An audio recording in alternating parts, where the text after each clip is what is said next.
नमस्कार विद्यार्थी मित्रांनो, इन्फिनिटी इंजिनिअरिंग अकॅडमीच्या यूट्यूब चॅनलवरती मी प्रमोद देशकरी आपणा सर्वांचं स्वागत करतो. विद्यार्थी मित्रांनो, लेटेस्ट अपडेट, नोटिफिकेशन, जाहिराती आणि कंटेंट याचे दर्जेदार लाईव्ह सेशन्स आणि रेकॉर्डेड सेशन्स आम्ही तुमच्यासाठी घेऊन येत असतो. आणि तशाच प्रकारचं एक महत्त्वाचं अपडेट जे आपल्याकडे आलेलं आहे ते आपण या सेशनमध्ये डिस्कस करणार आहोत विदाउट वेस्टिंग टाइम. त्याच्यामुळे जे नवीन विद्यार्थी आहे, पहिल्यांदा या चॅनलवरती आलेले आहेत, सगळ्यात पहिल्यांदा तुम्ही आमच्या चॅनलला सबस्क्राईब करा, लाईक बटन ठोकून टाका आणि सगळ्यात महत्त्वाचं की जर तुम्हाला हे कंटेंट महत्त्वाचे आणि अभ्यासपूर्ण वाटत असेल तर तुमच्या मित्रांना नक्की याची लिंक शेअर करा. चला सुरुवात करूया विद्यार्थी मित्रांनो. आरटीओ एमव्हीआय 461 पदांची जाहिरात ही येणार आहे, पदभरती होणार आहे 2026 मध्ये. मागणी पत्र आयोगाकडे गेलेलं आहे. ह्या सगळ्या गोष्टी विद्यार्थ्यांना आता तोंडपाठ झालेल्या आहेत. मग वेगळं काय आणि महत्त्वाचं अपडेट काय, तर विद्यार्थी मित्रांनो, ज्याला म्हणतो आपण प्रवर्ग निहाय जे पद आहेत किंवा ज्याला आपण कॅटेगरी वाईज वॅकन्सी आहेत, याबाबतची आरटीआय आपल्या विद्यार्थी मित्रांनी टाकली होती आणि त्याचं जे उत्तर आलेलं आहे त्याच्यामध्ये डिटेल्स आपल्याला मिळालेले आहेत. मुळात ही जी आरटीआयची इमेज आहे, पोस्टर आहे, आतापर्यंत तुमच्यापर्यंत आलंच असेल, ते कालच जाहीर झालेलं होतं. फक्त याची ऑथेंटिसिटी चेक करणं फार गरजेचं होतं, कारण बऱ्याचदा एखादी चुकीची गोष्ट जर विद्यार्थ्यापर्यंत गेली तर नंतर आपल्याला प्रॉब्लेम होतो. तर विद्यार्थी मित्रांनो, त्याच्यामुळे आपण हा सेशन आत्ता करतोय, कारण त्याच्या मागचं जे काही ज्याला म्हणतो ऑथेंटिसिटी आहे ती आपण चेक केलेली आहे. 461 जागांची ही जी पद आहेत, आरटीओ एमव्हीआय गट क च्या माध्यमातून भरती होणार आहे. आयोग हे घेणार आहे. ओके, अभ्यासक्रम आणि बाकीच्या गोष्टी ज्या आहेत, परीक्षा पद्धत लवकरच आपल्याला माहिती पडेल. फक्त या सेशन मध्ये तुमच्या कॅटेगरीला किती वॅकन्सी असणार आहे त्या 461 पैकी, कारण बिंदू नामावली असते, बिंदू नामावली रोस्टर नुसार त्या त्या कॅटेगरीला काय पडतं तर वॅकन्सीज पडतात. तर त्याच्यामुळे विद्यार्थी मित्रांनो जाणून घेऊया. तत्पूर्वी तुम्ही बेसिकली तुमचे जे काही पर्टिक्युलर कमेंट्स आहेत, क्वेश्चन्स आहेत, ते कमेंट सेक्शन मध्ये टाका, त्याला आपण उत्तर देऊया. तर हे बघा, हे काल आपल्या सगळ्या टेलिग्राम चॅनल वरती आलेलं एक इमेज आहे. हे एक विवरणपत्र आहे जे आरटीआयच्या अंतर्गत उपलब्ध झालेलं आहे आणि याच्यामध्ये कॅटेगरी वाईज समांतर आरक्षण सुद्धा आणि तुमचं ज्याला सामाजिक आरक्षण म्हणतो ते सुद्धा कॅटेगरी वाईज दिलेलं आहे. तर तुमच्या कॅटेगरीला किती जागा आहेत हे आपण स्पेसिफिकली बघूया आता याच्यामध्ये. तर विद्यार्थी मित्रांनो, सगळ्यात महत्वाचं जर आपल्याला बघायचं झालं तर जे काही संवर्ग आहे, बरोबर आहे, तो आहे तुमचा आरटीओ एमव्हीआय. आता याच्यामध्ये 461 जागांची जाहिरात ही येणार आहे. मग या 461 पैकी बघा, अनुसूचित जाती, आपण सामाजिक आरक्षणाबद्दल बोलतोय आणि त्याच्यामध्ये मग समांतर आरक्षणाबद्दल बोलूया. अनुसूचित जाती म्हणजे शेड्यूल कास्ट, एससी 34 जागा ह्या सर्वसाधारण, म्हणजे एससी जनरलला 34 जागा आहे. फिमेल एससी 10 जागा आहेत. 2 त्याच्यामध्ये स्पोर्ट पर्सन साठी जागा आहेत आणि 5 जागा ह्या एससी कॅटेगरी मधल्या एक्स सर्व्हिसमॅन साठी आहे. हे महत्वाचं आहे विद्यार्थी मित्रांनो, कारण एकूण 25 जागा ह्या राखीव आहे याच्यामध्ये एक्स सर्व्हिसमॅन साठी. ओके, तर लक्षात घ्या, त्याच्यामुळे तुम्हाला या पर्टिक्युलर गोष्टीवरती फोकस करावा लागेल. ओके, तर लक्षात घ्या विद्यार्थी मित्रांनो, कशा पद्धतीने ह्या ज्या बायफर्केशन झालेल्या आहेत, या जागा कॅटेगरी वाईज कुठल्या कॅटेगरीला किती जागा आहेत हे आपण लक्षात घेतोय. ठीक आहे. ओके, त्यानंतर आहे अनुसूचित जमाती म्हणजे शेड्यूल ट्राईब, एसटी 17 जागा जनरलच्या आहे, त्याच्यामध्ये सर्वसाधारण 5 महिलांसाठी राखीव आहे एसटी मधल्या, 1 स्पोर्ट पर्सन साठी राखीव आहे आणि 2 ज्या जागा आहेत त्या आहेत तुमच्या एक्स सर्व्हिसमॅन साठी. ओके, जसं मी आता सांगितलं की 25 जागा एक्स सर्व्हिसमॅन साठी ह्या फक्त अराखीव म्हणजे ओपन मधल्या आहेत. तर एकूण जागा ह्या तुमच्या एक्स सर्व्हिसमॅन साठी जास्त आहेत. कॅटेगरी वाईज सुद्धा तुम्हाला जागा बघायला मिळेल. जसं मी आता सांगितलं, एसटी साठी 5 जागा आणि एसटी साठी 2 जागा ह्या एक्स सर्व्हिसमॅनच्या आहेत. त्याच्यामुळे एक्स सर्व्हिसमॅन असो, स्पोर्ट पर्सन असो, ओके, महिला असो, यांच्यासाठी खूप चांगली संधी आहे, कारण 461 जागा एकूण आहे. त्याच्यामुळे प्रत्येक कॅटेगरीला इथे जागा मिळालेली आहे. ओके, विमुक्त जाती आपल्याला माहिती आहे VJA, याच्यामध्ये 12 जागा ह्या सर्वसाधारणला आहे, 4 जागा महिलांसाठी राखीव आहे समांतर आरक्षणाअंतर्गत, स्पोर्ट पर्सनला 1 जागा आणि 2 जागा ह्या VJ मध्ये स्पेसिफिकली, ओके, विमुक्त जाती ज्याला म्हणतो, 2 जागा ह्या एक्स सर्व्हिसमॅन साठी आहे. त्यानंतर NT नॉमिनेट ट्राईब्स.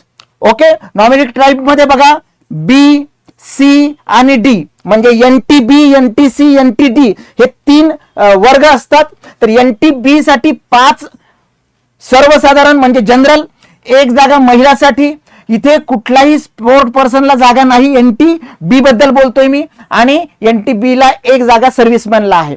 त्यानंतर NTC ला बघा 21 जागा आहेत जनरल, 6 महिलांना आहे, 1 स्पोर्टला आहे आणि 3 एक सर्व्हिसमॅनला आहे. त्यानंतर भटक्या जमाती ड म्हणजेच आपल्याला माहिती आहे नॉमेडिक ट्राईब NTD 12 जागा सर्वसाधारण आहे, 4 जागा महिला, 1 जागा स्पोर्ट पर्सन आणि 2 जागा ह्या एक्स सर्व्हिसमॅनला आहे. ओके. त्यानंतर विशेष मागास प्रवर्ग special backward class SBC 5 general, 1 female, इथे स्पोर्टला कुठलीही जागा नाही आणि 1 जागा आहे एक्स सर्व्हिसमॅनला. त्यानंतर इतर मागासवर्गीय अदर बॅकवर्ड क्लास OBC 97 जागा ह्या जनरलला आहे.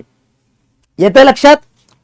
29 जागा, कारण 19% आरक्षण आहे, 29 जागा ह्या महिलांसाठी राखीव आहे, 5 जागा OBC मधल्या स्पोर्ट पर्सन साठी आणि 14 जागा ह्या ज्या आहेत ह्या तुमच्या एक्स सर्व्हिसमॅन साठी आहे. परत एकदा सांगतो, 461 जागांची सर्वात मोठी जाहिरात 2020 ची जर 17ची कन्सिडर केली तर इथे 461 जागांची जाहिरात असल्यामुळे प्रत्येक सब कॅटेगरीला इथे वॅकन्सी आहे. चांगले चान्सेस आहेत विद्यार्थ्यांना तुमचं सिलेक्शन घेण्यासाठी. SCBC आपल्याला माहिती आहे. ओके. SCBC मध्ये 46 या जनरल साठी आहे, 14 फिमेल साठी, 2 स्पोर्ट पर्सन साठी आणि 7 जागा ह्या एक्स सर्व्हिसमॅन साठी आहे SCBC मध्ये. ओके. सोशिओ अँड इकॉनॉमिक जे बॅकवर्ड आहे त्याच्यासाठी इकॉनॉमिकल बॅकवर्ड क्लास, आर्थिकदृष्ट्या दुर्बल घटक EWS. Okay. Economically weaker section याच्यामध्ये EWS लाही 46, 14, 2 आणि 7. तुम्ही जर इथं बघितलं तर आपल्याला माहिती आहे 10% आरक्षण असतं, त्याच्यामुळे 10% 461 जर कन्सिडर केले तर त्यानुसार आपण स्पेसिफिकली ह्या वॅकन्सीज बघू शकतो. तर जेवढ्या SCBC ला आहे तेवढाच EWS ला सुद्धा वॅकन्सी आहे. आता अराखीव पद म्हणजेच तुमचं ओपन जे आहे, ओपन मध्ये 166 पोस्ट ह्या पर्टिक्युलर अराखीव तुमच्या जनरल मध्ये आहे. 50 जागा ह्या महिला जनरल मध्ये आहे, 8 जागा ह्या स्पोर्ट पर्सन साठी आहे, ओपन स्पोर्ट साठी, आणि 25 जागा ज्या आहेत ह्या एक्स सर्व्हिसमॅन साठी आहे. कशाच्या? तर तुमच्या ओपन मधल्या, ओपन एक्स सर्व्हिसमॅन. तर विद्यार्थी मित्रांनो लक्षात घ्या, अनाथ साठी कुठलीही जागा नाही, म्हणजे ऑर्फनला जागा नाही. दिव्यांग हे विद्यार्थी इथे पात्रच नसतात, तुम्हाला माहिती आहे. ओके. आणि प्रकल्पक भूकंपग्रस्त सुद्धा इथे नाहीये. तर बाकी जर आपण बघितलं तर हे जे काही समांतर आरक्षण आणि सामाजिक आरक्षण आहे याच्यामध्ये 461 जागा असल्यामुळे प्रत्येक कॅटेगरीला जागा आलेल्या आहेत. फक्त काही कॅटेगरीचा जर आपण विचार केला तर तिथे फक्त जागा नाही. फॉर एक्झाम्पल तुमचं NTB जे आहे याला स्पोर्टला नाही आणि SBC ला स्पोर्टला नाही. बाकी प्रत्येक जी सब कॅटेगरी आहे त्यांना जागा आहे. आणि एक जागा कुठेही दिसत नाही तुम्हाला, 2 किंवा 2 पेक्षा जास्त जागा दिसत आहेत. खूप चांगली संधी आहे. आणि मी जे सुरुवातीला सांगितलं की हे जे डॉक्युमेंट आहे अवेलेबल झालं होतं कालच, पण याची ऑथेंटिसिटी चेक करणं खूप गरजेचं होतं, कारण बऱ्याचदा चुकीच्या इन्फॉर्मेशन मिळतात.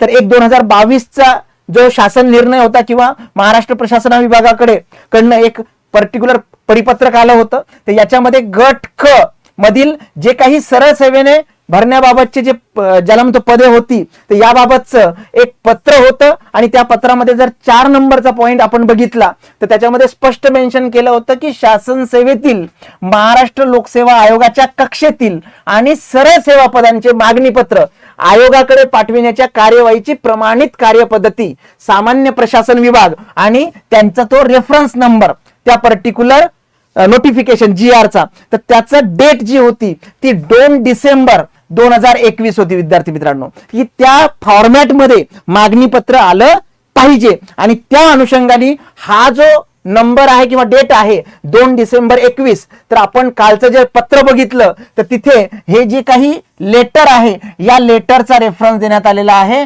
कारण हे 2 डिसेंबर 2021 ची तारीख आहे बघा. बरोबर आहे. तर हे जे पत्र होतं या पत्राच्या अनुषंगाने त्यांनी पर्टिक्युलर हे जे पत्र होतं या अनुषंगाने हे जे मागणी पत्र आहे ते सादर झालेलं आहे आणि तेच मागणी पत्र म्हणजे त्या समांतर आरक्षणाच्या ज्याला म्हणतो माहितीच्या सहित हे आरटीआयच्या अंतर्गत हे प्राप्त झालेलं आहे आणि हे जे विवरण पत्र आहे हेच पत्र हे पुढे ऍडव्हर्टाइजमेंट मध्ये जाऊन कन्वर्ट होणार आहे. त्याच्यामुळे डेफिनेटली हे ऑथेंटिक आहे आणि ते स्पेसिफिकली त्या अनुषंगाने आपण आपली तयारी केली पाहिजे. खूप चांगली संधी आणि बऱ्याच दिवसानंतर आपल्याला कॅटेगरी वाईज सुद्धा आता इथे माहिती मिळालेली आहे. तर तुम्ही सुरुवात करा. परत एकदा सांगतो, आयोग दोन गोष्टी देतात आपल्याला, सिलेबस आणि पीवायक्यू. तर पीवायक्यू पासून सुरुवात करा. पीवायक्यूचं प्रिलिमचं बुक वेगळं आणि मेन्सचं बुक आपलं वेगळं आहे. प्रिलिम आता आपल्याला माहिती आहे गट क नुसार होणार आहे, तर गट क चे मागचे पीवायक्यू सुद्धा त्याच्यामध्ये ऍड ऑन आहे आणि मेकॅनिकलचा जो कोअर पार्ट आहे तो तर बदलणार नाही. 15 सब्जेक्ट आहेत तुमचे टेक्निकलचे आणि तसंच पीवायक्यू तुमचं प्री साठीच्या नोट्स आणि मेन साठीच्या नोट्स ह्या आपल्याकडे उपलब्ध आहेत. ज्या विद्यार्थ्यांना टेक्निकल साऊंड व्हायचं आहे त्यांनी फॉर्म्युला शीट सगळे स्पेसिफिक फॉर्म्युले मेकॅनिकल ब्रँच हे याच्यामध्ये दिलेलं आहे. याच्यामध्ये 11 शीट्स आहेत आणि ह्या सगळ्या 11 शीट्स तुम्हाला आमच्या वेबसाईटवरती, त्याच्या व्यतिरिक्त आमचे जे काही ऑफिसेस आहेत नाशिक असेल, नागपूर असेल, पुणे असेल, इथे उपलब्ध होईल. आणि सगळ्यात महत्वाचं की RTOMA ची बॅच तुम्ही जॉईन करू शकता, प्रीची बॅच जॉईन करू शकता, मेन्सची बॅच जॉईन करू शकता. ओके, प्रीची वेगळी बॅच आहे, मेन्सची वेगळी बॅच आहे आणि त्याच्या व्यतिरिक्त जर तुम्हाला प्री आणि मेन्स लावायचं असेल तर फाउंडेशन बॅच सुद्धा उपलब्ध आहेत. तुम्ही ऑनलाईन सुद्धा करू शकता आणि ऑफलाईन सुद्धा ह्या बॅचेस करू शकतात. आपला नंबर आहे 9699897070 किंवा IVR क्रमांक आहे 7887811411. याच्यावरती माहिती घेऊ शकता. ओके, अपडेट हेच होतं की तुमच्या कॅटेगरीला किती जागा आहेत जे जाहिरात 461 जागांची येणार आहे. नक्कीच तुम्हाला हा व्हिडिओ माहितीपर वाटला असेल तर तुमच्या 5 मित्रांना नक्की शेअर करा. चॅनलवरती नवीन असेल तर तुम्ही सबस्क्राईब करायला विसरू नका. बेल आयकॉन प्रेस करा म्हणजे जो काही युट्यूबचा अल्गोरिदम आहे तो आपल्या व्हिडिओला पुढे घेऊन जाईल. ओके, तर thank you for joining the session. Thank you so much.